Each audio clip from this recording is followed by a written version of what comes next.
이어서 한국선비문화연구원의 연구원으로 계시는 구진성 연구원의 발표를 듣도록 하겠습니다.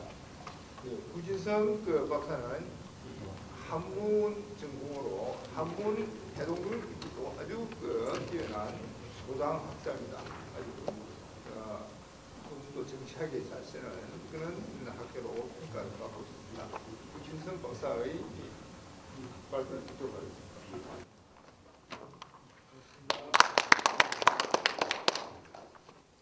예, 저는 이제 용산범국회 개회가 지역사회에 미친 영향이라는 제목으로 원고를 작성해봤습니다.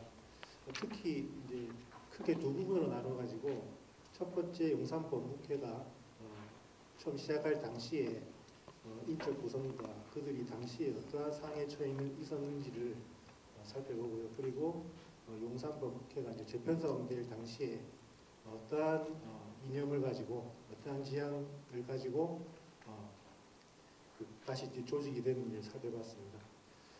제가 이제 이걸 처음에 결성 당시에 그 인물 면면을 살펴보니 내암 정인홍과 관련이 깊은 인물들이 많았습니다. 그래서 저는 이제 포괄해서 그 초기 용산범국회 모임을 잔존한 인조반정 이후에 살아남은 정인홍 문인들의 회합체다 하는 점을 2장을 통해서 설명을 해봤습니다.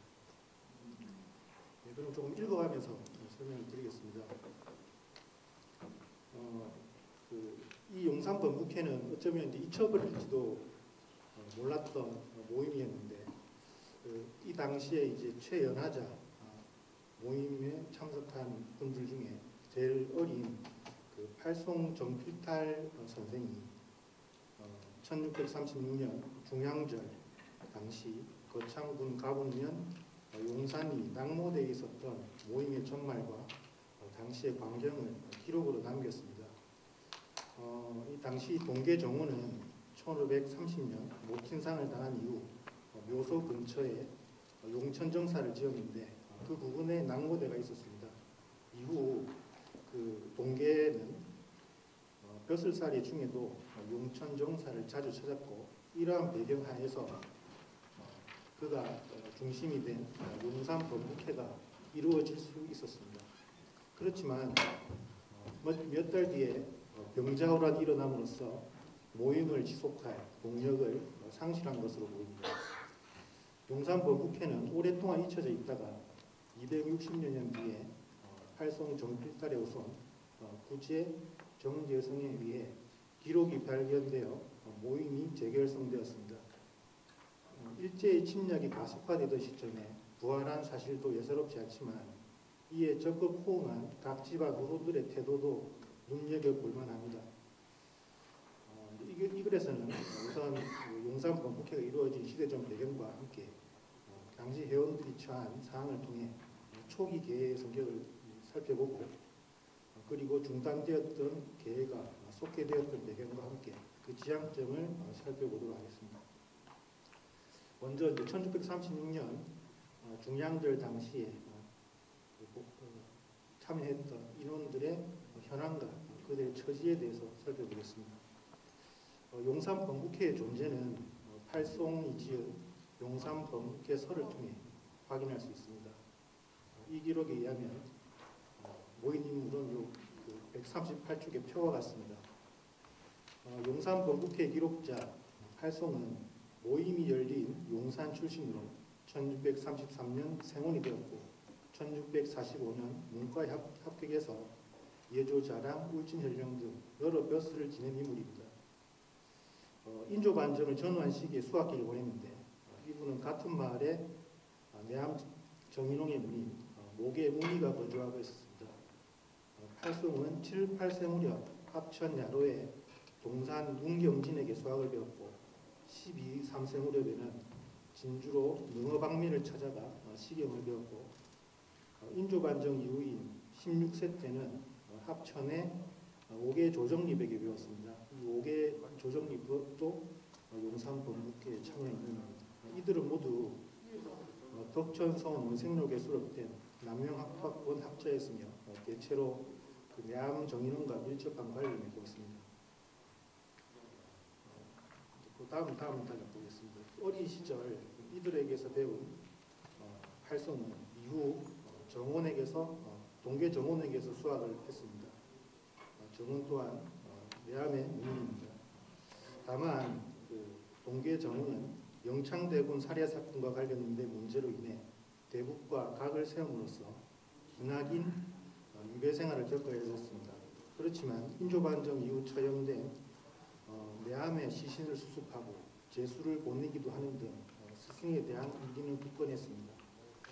동계는 인조 정권 하에서 북인계 남명학파의 리더로서 여러 고위직을 역임한 한편 산후사회 여론로 편찬의 자문을 맡거나 용암서원의 원장이 되는 등 인조반정 이후 남명학파의 사업에 여러 경로로 관여했습니다. 용산 범국회에 참여한 인물들은 모임 장소였던 거창을 비롯해서 인근의 안이, 합천, 삼가, 현풍, 성주 등에 거주한 분들이었습니다. 모임의 시기인 1636년 가을은 인조반정이 일어난 지 10여 년이 흐른 시점이었습니다. 주지하다시피 반정 이후에 정인홍이 적신으로 채용되고 이후 그 문인들을 겨냥한 복사가 여러 차례 일어났습니다. 내암은 이미 채용되었지만 합천을 중심으로 한 그의 추종 세력은 여전히 건재했으므로 인조 정권의 지속적인 감시와 감찰의 대상이었습니다. 이러한 반정 직후의 분위기를 정인홍의 문인 박건갑은 경상도 사람으로 지금까지 목숨을 부지하고 있는 것이 괴이한 일이다 라는 말로 표현했습니다. 이 말을 통해서 광해군 시절 북인을 구성했던 경상우도 남명학파들의 불안한 처지를 짐작해 볼 수가 있습니다. 정인홍 무인들이 연루된 옥사는 크게 1624년, 1631년 두 차례 발생했습니다. 1624년에는 삼가에 살던 박건갑이 그의 두 아들과 함께 옥사에 연루되었고 1631년에는 정인홍의 가게 및 그 무인 집단이 대거 제거되었습니다. 박건갑 부자는 이괄해난 때 인조 정권을 위협하는 행위를 했다는 혐의로 입건되었지만 추국 과정에서 아무런 죄상을 찾을 수가 없었습니다. 그렇지만 정인홍과 관련된 전력이 문제되어서 이것이 그 인조 체제를 엎을 수 있는 세력으로 인식되었습니다. 이러한 상황에서 1631년 2월에는 정인홍의 제종질 정한이 주모자로 연루된 대형 옥사가 일어났습니다. 이 사건을 통해 합천, 고령, 거창, 삼가, 창녕 등지에 퍼져있던 정인홍 추종 세력은 회복하기 힘든 타격을 입었습니다. 이 직후에 이제 용산 범국회가 이루어지게 되는데요. 용산 범국회에 참여했던 인물 중에 옥계 조정립 가게에 대해서 가게의 인조반정 직후 피해 사항을 살펴보겠습니다. 용산 범국회에 참여한 조정립의 가게는 인조반정 직후에 큰 피해를 입었습니다. 조정립은 합천 묘산에 거주한 조몽길의 손자입니다. 이 조몽길이 송계 신계성의 사이가 된 관계로 같이 이제 범국회에 참여하고 있는 신순몽이라는 분은 조정립에 있어서 할머니의 조카가 됩니다. 이 가계도를 참조하시면 되겠습니다. 이러한 인연으로 신순몽과 그의 아들 신여량이 오정립 가게에 함께 용산 범국회에 참여한 것으로 보입니다. 조정립과 신순몽이 둘 다 광해군 등급 공신으로 수록된 사실에서 이들이 광해군 정권 시절 정치적 입장을 함께 했음을 알 수가 있습니다. 앞서 이제 간략히 언급했듯이 조정립과 그의 부친 조홍인 및 동생 조정생은 모두 정인홍의 무민으로 광해군 대북 정권 시절 벼슬했던 인물입니다. 또한 그의 친인척들 중에도 정인홍의 무민으로 대북 시기 벼슬한 인물들이 많습니다. 따라서 조정립 또한 인조반정 이후 정권의 주요한 감찰 대상이 될 만한 여지가 농후했습니다. 조정립의 삼촌 박정원과 문홍도 또한 정인홍 무민인데 특히 문홍도는 적극적으로 정인홍의 정치적 입장을 따랐고 박정환의 손자 박종주는 대북의 핵심에서 활동하다가 인조반정 직후에 처형되었습니다. 이후 1631년 옥사의 주동자로 지목된 정한과 박희집 또한 조정립 가계와 관련된 인물이었습니다. 정한은 문홍도와 사돈관계인 정인준의 아들이었고 박희집은 인조반정 직후 처형된 박종주의 아들이었습니다. 이 옥사에서 정한과 박희집이 처형당한 것은 물론이고 조정립의 사돈관계에 있던 윤좌벽이 옥사에 연루되어 옥중에서 죽었습니다. 이상에서 살펴본 것과 같이 조정립과 인척관계에 있던 인물들은 인조 정권 하에서 벌어진 옥사의 핵심 인물들이었습니다. 대북 정권 시절 배설했던 조정립으로서도 옥사에 연루될 소지가 충분히 있었다고 판단됩니다. 용산 번국회가 열리기 3년 전인 1633년에는 정인홍의 문인으로 회퇴변척을 지지했던 진주의 정원이 무고를 당해서 의금부로 압송되는 일까지 있었습니다. 그리고 병자호란 이후에도 여전히 정인홍 문인들을 향한 정권 차원의 감찰과 탄압은 지속되었습니다. 그리고 조정립 다음으로 삼가 지역 참여자의 임진부의 가계를 살펴보겠습니다. 임진부는 안희연 갈계 지역에 세거하던 은진 임씨 일족이었는데 그의 부친 임승근이 삼가현 대평에 거주하던 입제 노음의 딸과 혼인한 뒤로 그 후손들이 삼가 지역에 거주하게 되었습니다. 임진부의 조부 임은과 외조부 노음이 모두 남명의 문인입니다. 이러한 배경을 지닌 임진부는 남명의 사후로 산해 사후 여론용 편천에 관여했고 1638년에는 용암소원 근처로 이주해서 강학을 지속하다가 동계 뒤를 이어 용암소원 원장을 맡기도 했습니다. 임진부의 친인척 중에도 인조반정 직후 피해를 입은 인물들이 있었습니다. 임진부 누이의 남편이 앞서 언급한 윤좌벽이었고 이모의 손자가 고량 도진에 거주한 박종윤이었습니다. 박종윤은 인조반정 직후 처형된 박종주의 친동생입니다. 박종윤은 인조반정 이후 대부분의 기간을 유배지에서 보냈고 인조정권의 요주 인물이 되었습니다. 임진부는 이제 같은 고을의 이흘, 노파 이흘에게 배웠지만 정인홍의 문인으로 분류되기도 합니다. 임진부가 인조 정권으로부터 입은 직접적인 피해는 없지만 1641년 가을 지역 내 인물들에게 그를 위시한 삼가 지역 정인홍 문인들이 무고를 입는 일이 있었습니다. 임진부는 1635년 동계의 추천으로 대군 사부의 벼슬을 받았지만 동계가 세상을 떠난 직후에 이런 지역 내 비방을 당하게 되었습니다. 사실 임진부 등을 공격한 이들은 정인홍의 문인으로 인조반정 직후 파직된 윤선의 후손들이었습니다. 이를 통해 인조반정 직후 정인홍 계열이 심각한 타격을 입은 뒤 그 후손들 간의 내분이 발생했던 정황을 살필 수 있습니다. 이처럼 임진부에게도 정인홍의 장당으로 몰릴 만한 여지가 있었다는 측면에서 그 합천 지역 5개 조정립과 공통점이 있었습니다. 임진부와 함께 삼가 지역 용산 분국회에 참여했던 201인 이흘의 문인으로 그 또한 1614년 광해군 시절 정운 원정공신록에 올라 있는 것으로 볼 때 국인과 무관할 수 없는 인물입니다. 이상의 이제 가계의 형편을 통해 볼 때 이 용산 번국회는 인조반정 이후 동계 정원 중심의 남명학파가 이제 재편되는 양상을 보여준다고 할 수가 있습니다. 용산 번국회는 남명학파 중에서도 정인홍 계열의 인물들이 핵심을 이룹니다. 앞서 살펴본 것처럼 조정립과 임진부는 각각 합천과 삼가 지역에서 인조반정 이후 정인홍 관련 요인으로 피해를 입은 인물들입니다. 이러한 인물들이 1636년 정원을 중심으로 모인 사실에서 인조반정 이후 잔존한 정인홍 계열의 남양파가 동계를 중심으로 재편되는 양상을 일별할 수가 있습니다. 동계는 광해군 시절 대북에 반대하는 의견을 내어 오랜 기간 유배됐지만 인조반정 이후의 환경에서는 그러한 전력이 오히려 보험이 되어 잔존한 남양파의 구심점이 되어 있었습니다.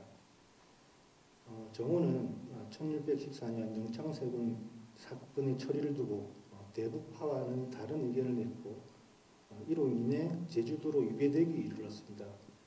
정원을 기점으로 정인홍의 문인들이 대북과 중국으로 나누어지게 되었고 이러한 상황은 인조반정 때까지 지속되었습니다.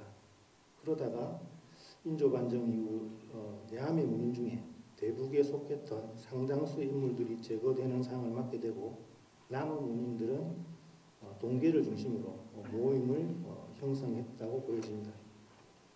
동계는 조정에 있으면서 노파 이을과 인국 임진부들을 청구했고 지역 내에서는 삼가 용암서원 원장을 역임하거나 김해 신산서원 원장 선정으로 관여하는 등 인조반정 이후 남명을 주도하는 위상을 지니게 되었습니다.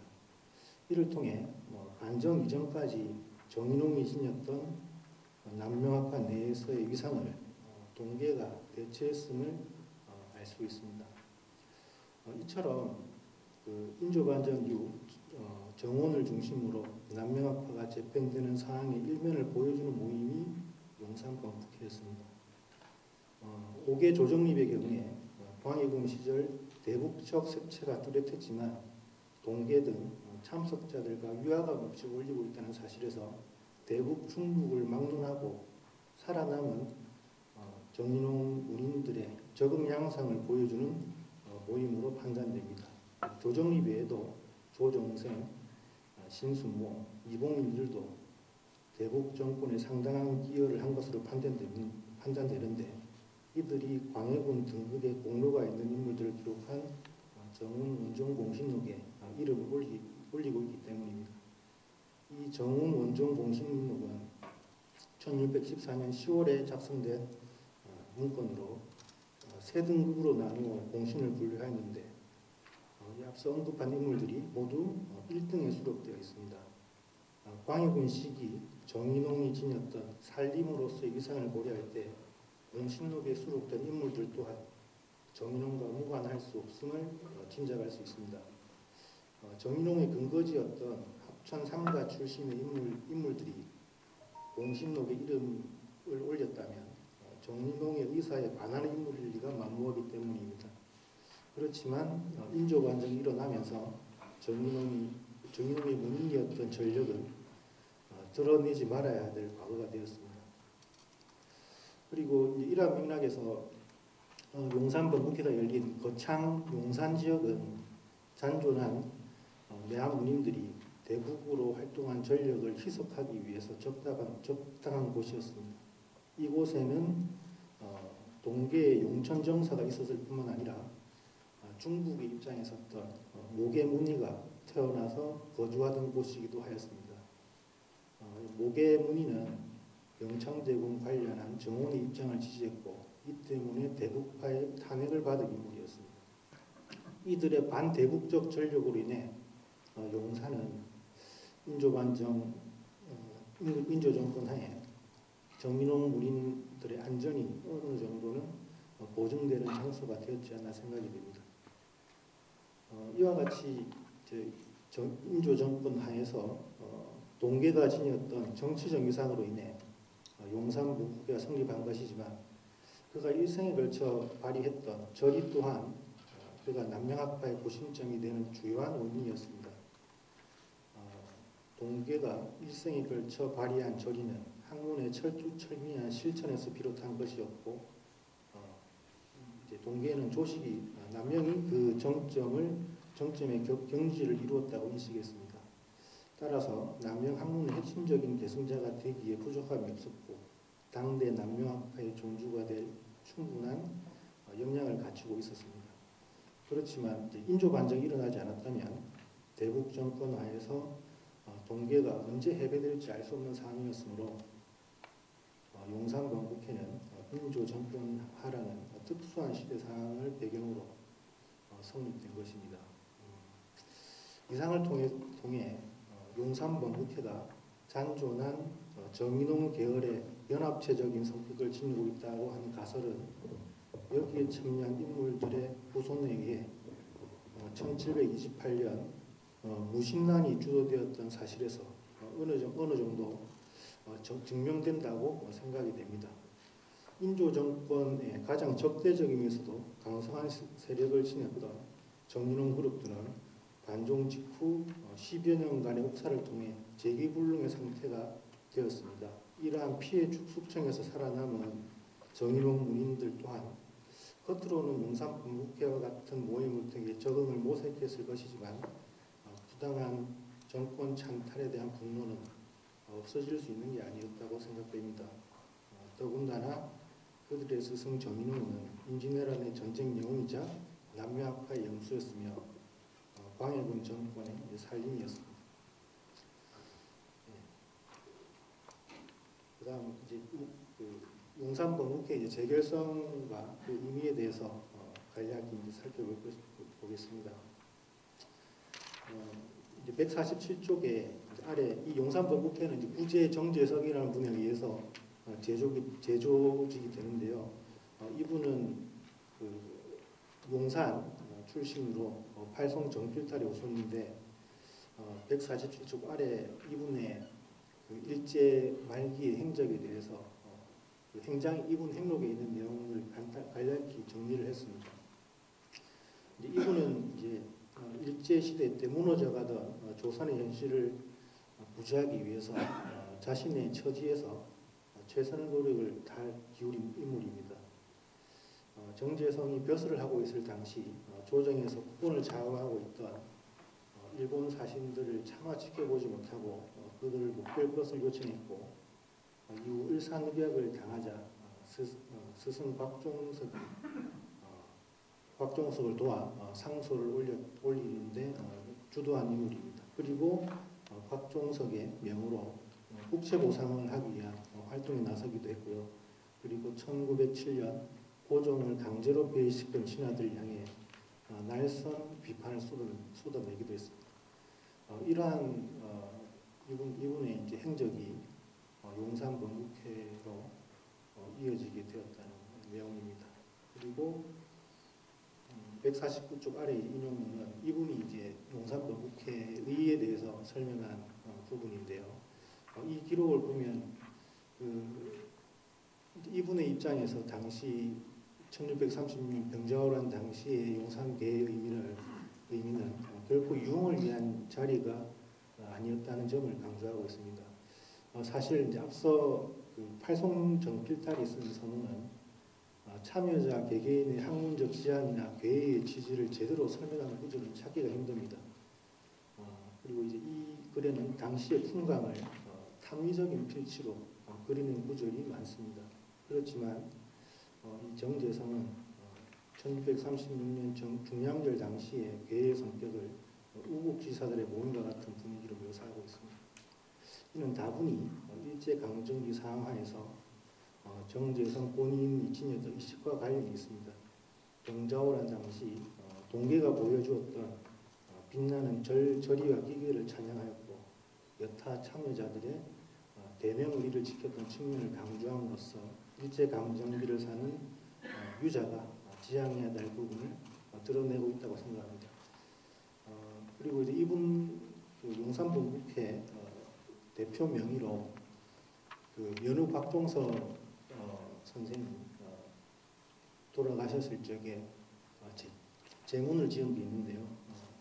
150쪽 아래 인용문은 이 당시에 용산 번국회 명의로 지은 제문의 일부분입니다. 여기에서 보시면 그 파리장서 사건 때 목숨이 위태로울 줄 알면서도 사건을 주도한 면후 곽종석의 행위가 동계 정원이 보인 절의의 연장선에 있다는 취지의 제문입니다. 그래서 이제 이 계획을 재조직한 그런 취지가 이런 재문이나 부재, 정제, 성의 활동을 통해서 드러난다고 생각됩니다. 이상으로 간략하지만 발표를 마치겠습니다. 예, 구진성 박사님 수고 많았습니다. 용산 개의 지역 사회에 미친 영향에 대해서 아주 꼼꼼하고 자세하게 발표를 해 주셨습니다. 이상으로 그 5분의 발표를 마치고 잠시 쉬었다가 그 종합 토론을 이어가도록 하겠습니다. 종합 토론은 진주교육대학에 계시는 김낙진 교수님께서 자장을 맡아서 진행해 주시겠습니다.